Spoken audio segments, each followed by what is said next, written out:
Smart 24, driving business.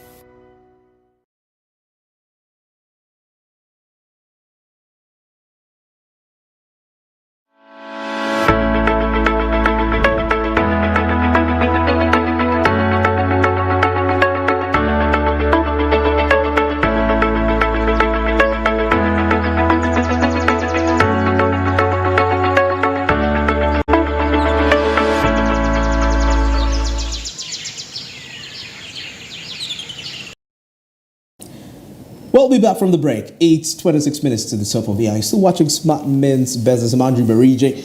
Of course, I'm with Durham Paul Sonko and together with Masika Tsime, who was with us in the previous segment. Well, now heading straight into our business. Of course, our weekly wrap-up, weekly how the week has been. So many activities have been happening, both from the government side and the private sector. At the same time, though, our focus this time around is going to be relying on the government business, regarding that matter. But before we get there, the markets on the Zabo platform, as I speak right now, they have already opened. What are you waiting for? Star 292 hash is the code, which will lead you there. You can choose to buy government bonds and securities for just as little as 15,000. You get in shillings.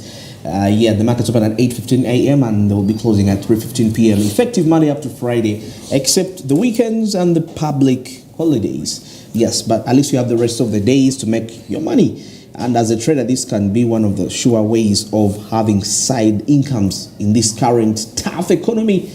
And following with what you're about to hear in a few minutes. So that's why you need to invest in government bonds and securities to avoid the coming economic rage, which is, of course, global at the same time. Now, Zabo simply says, my money, my future. And all Text East Africa says, do something new.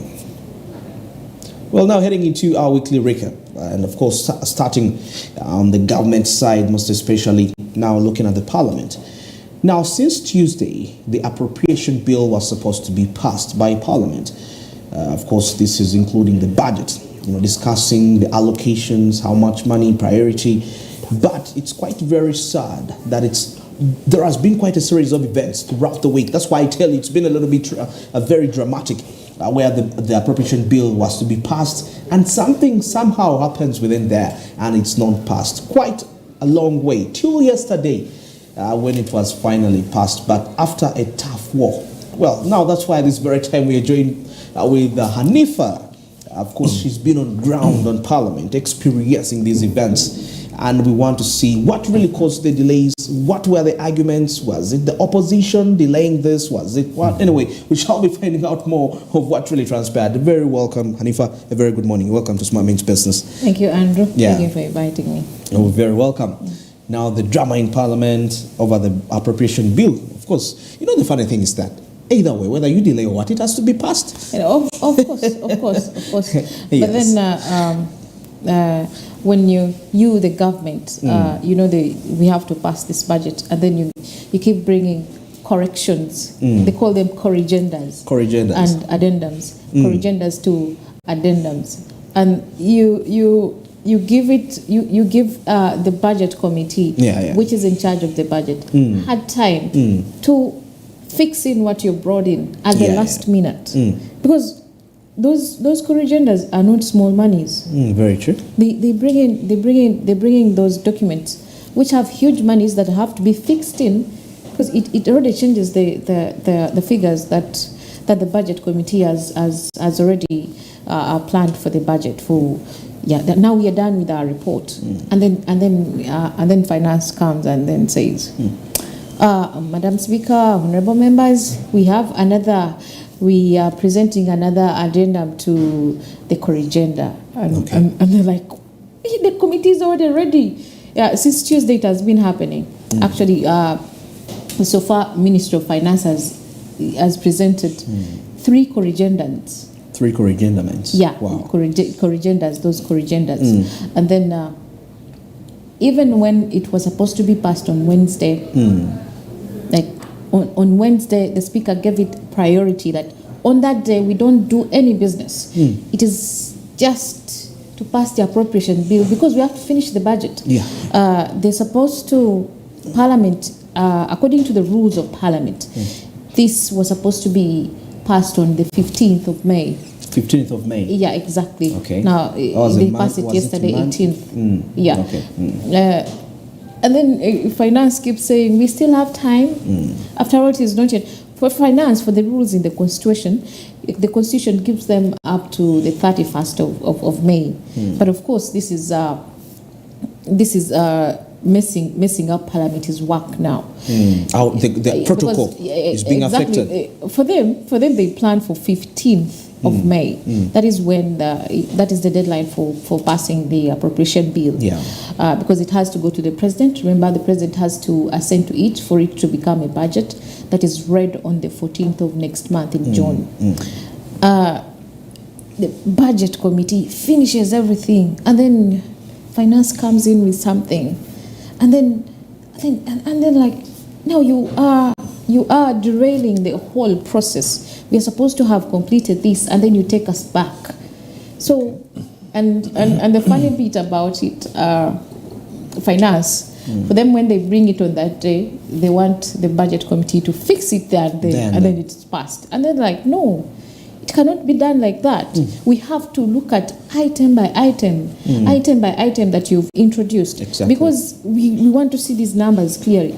We are not going to pass things just for, like, Ugandans need to know. We need to know which money is going where. Is this money very...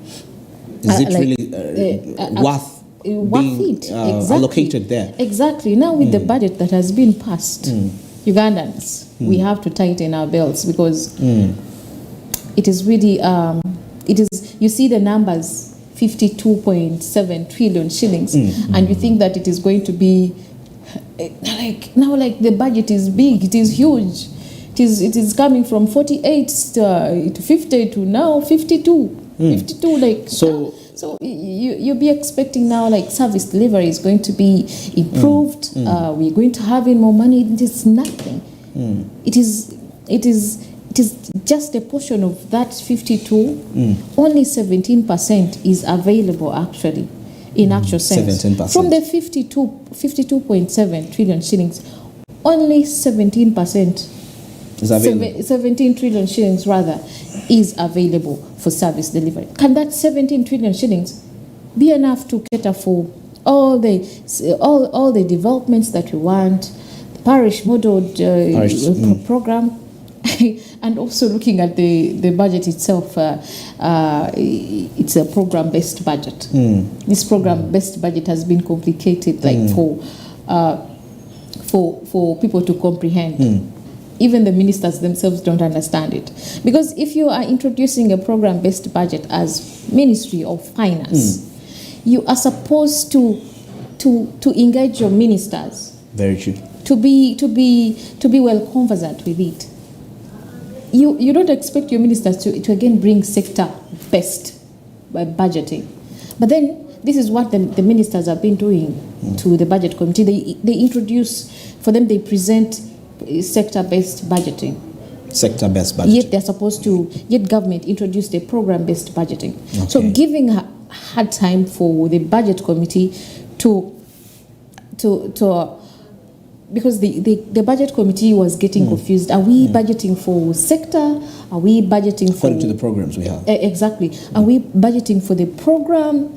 You are giving us hard time, so that is why it is one of the reasons as to why it has taken quite some time for the appropriation bill to be passed by Parliament. When we're in our inside discussions, Jeremy mentioned something about the government. We have currently 20. You mentioned a certain figure, 29 trillion that we have.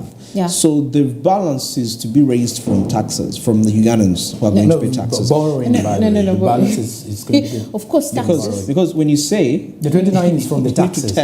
From the 29 is from the taxes that are being raised. Expected taxes to be raised. In the next expected taxes to be raised. Yes. Okay. Yeah.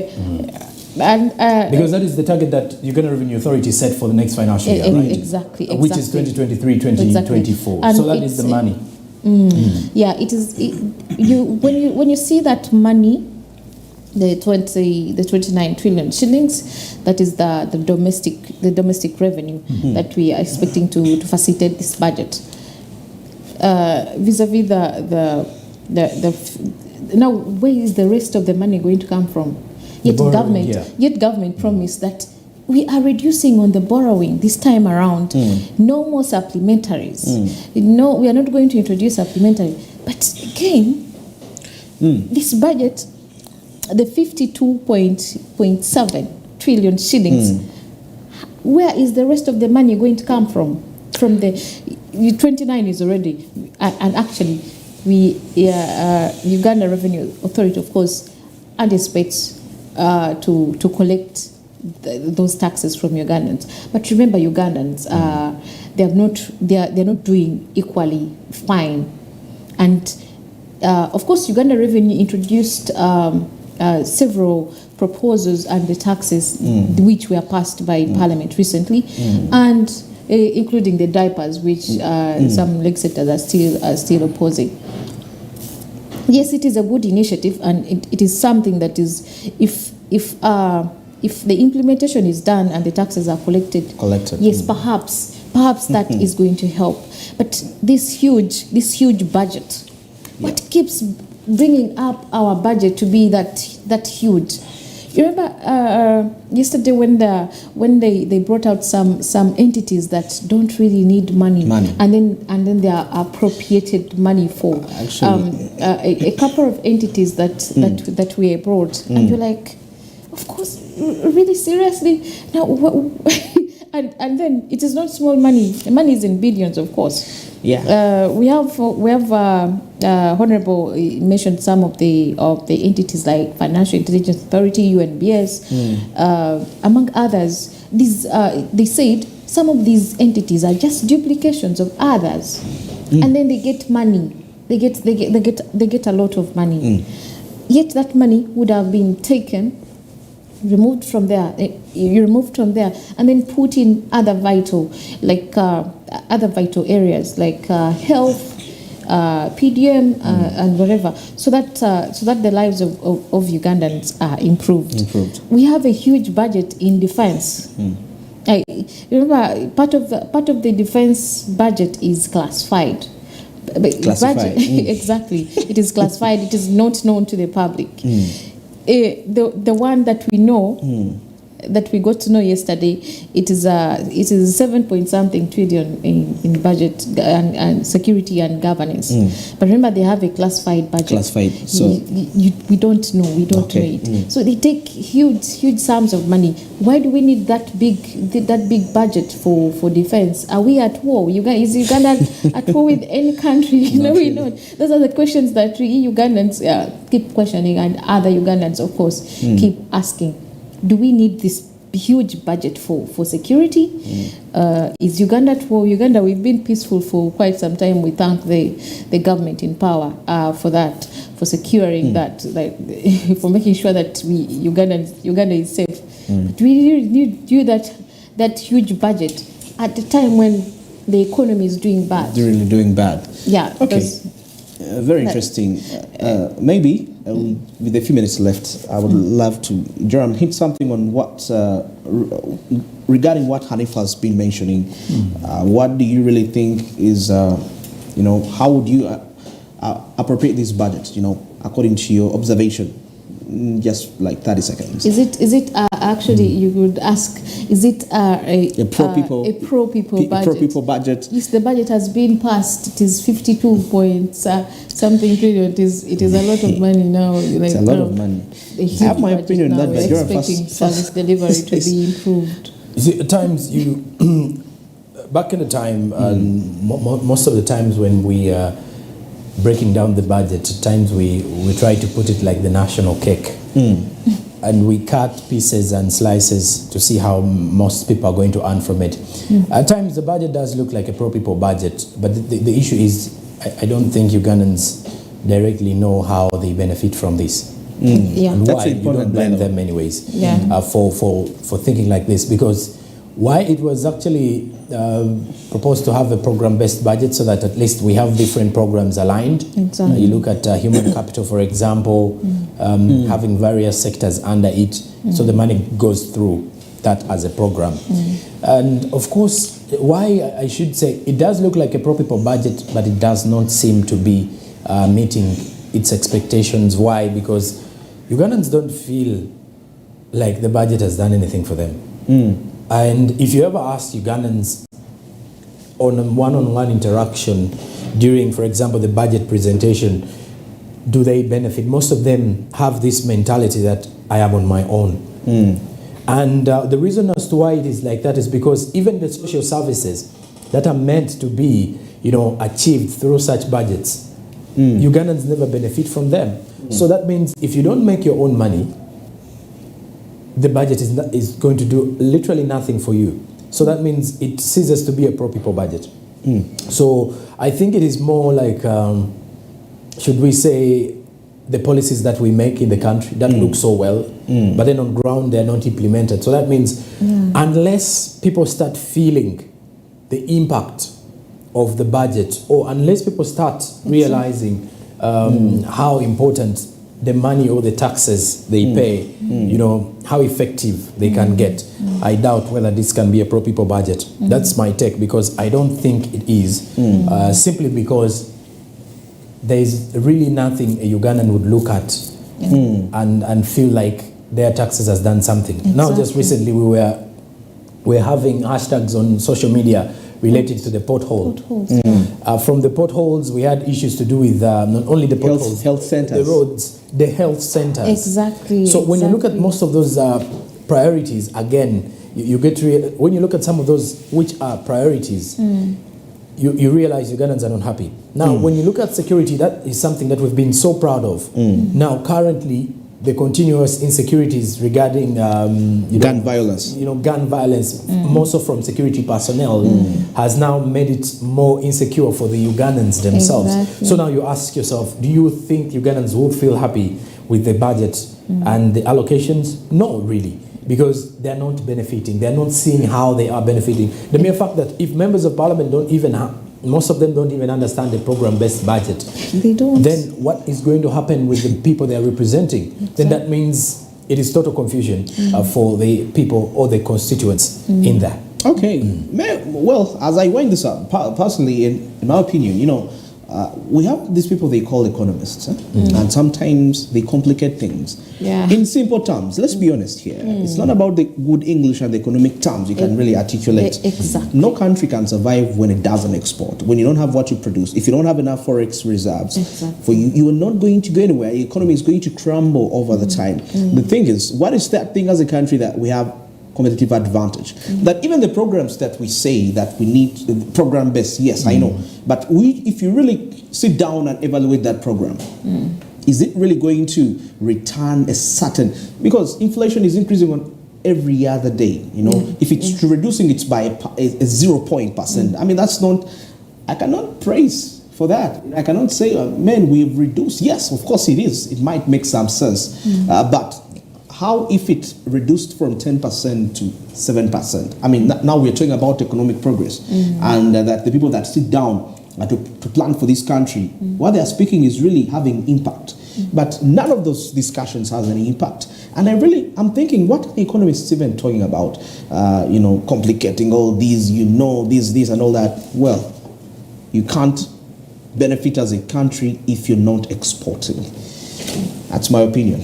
Well, it's 8 minutes to the top of the hour, and we've come to the end of Smart Men's Business. Maybe before we sign out, Hanifa and Joran Paulsonko, your last remarks as we head into the weekend to the viewers out there. My mind would go to government. Ugandans really need to feel the budget, what you plan for. They need to feel it through service delivery. Here in the central, the central alone collects 60% of the taxes. Because it is huge. Make for them roads, make for them better roads. Reduce on the taxes of these SMEs. We have huge companies that don't pay taxes. Those ones pay taxes. So that Ugandans are proud of their country, of their government. Ugandans down there, these programs, yes, you bring in parish development model. You're going to give a Ugandan money, and they will just chew that money. They will just eat that money. They're like, after all, even other programs failed.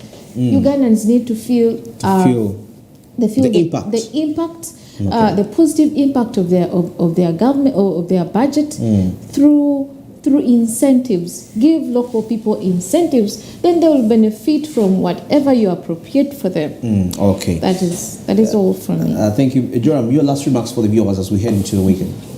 Well, if program-based budgets should as well be people-centered budgets, because why am I saying so is we are not really focusing on, you've mentioned something to do with the English, the economy, the economic complicated language, terms. the complicated terms. You know, budgeting is supposed to actually be broken down to local languages. Exactly. Because first and foremost, there are lots of things that you need to know. There are people who are disadvantaged with these economic terms, like you've mentioned. So the budget is appealing to, you know, we have a problem with us Ugandans here is people feel better to be more informed and more educated. They find more pride in that. Exactly. The fact that I know more than this person. So that means, anyways. But impact. You know, you look at conversations on social media whereby someone says, you don't know this, you don't know the government has passed this. You don't know, you know, if someone doesn't know, it does not really mean they don't want to know. But because if you know, you have to push it out there. Now, members of parliament really have no time for that. And I personally have a challenge with how most of the MPs reason in regards to the economic standards. Every time you ask them a question, they're in one way going to put it to the president or to the current government. Now, the question still goes back to who is the government here? Because when people, you know, send these members of parliament into the August House, is they have to represent their, you know, they have to represent their needs. Now, yesterday, as parliament was actually in session, there was a video that was circulating on social media of you know, of two honorables who are actually, you know, playing around, and most of the Ugandans are now really frustrated with that. And it does seem like a light moment that they were actually having, because every human being does have light moments. Yeah. But under what circumstances are you having it? During the time it was happening is when they are passing something very serious. And these MPs are saying they don't understand the program-based budget. Now, if a Ugandan sees such a video, it just adds up to how unserious most of them are. Because I've actually seen reactions of people on social media saying, we really have very big challenge as a country. We are messed up. Because once the country starts feeling resentful towards the members of parliament, I doubt whether they are, you know, they are happy with what is going on. So I think we need to create, you know, a budget that is being felt by the people. Let the money so ably well, so that at least the highest percentage can benefit. Very interesting opinions right there. And of course, we've come to the end of the show. 4 minutes to the top of the hour.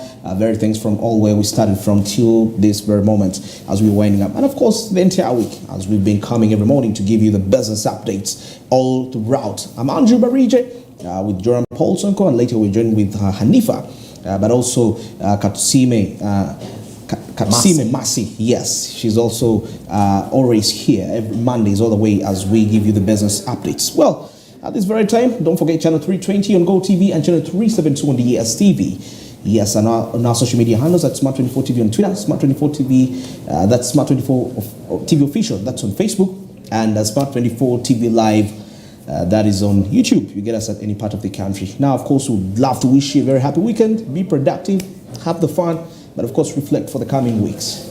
Till next week, good morning.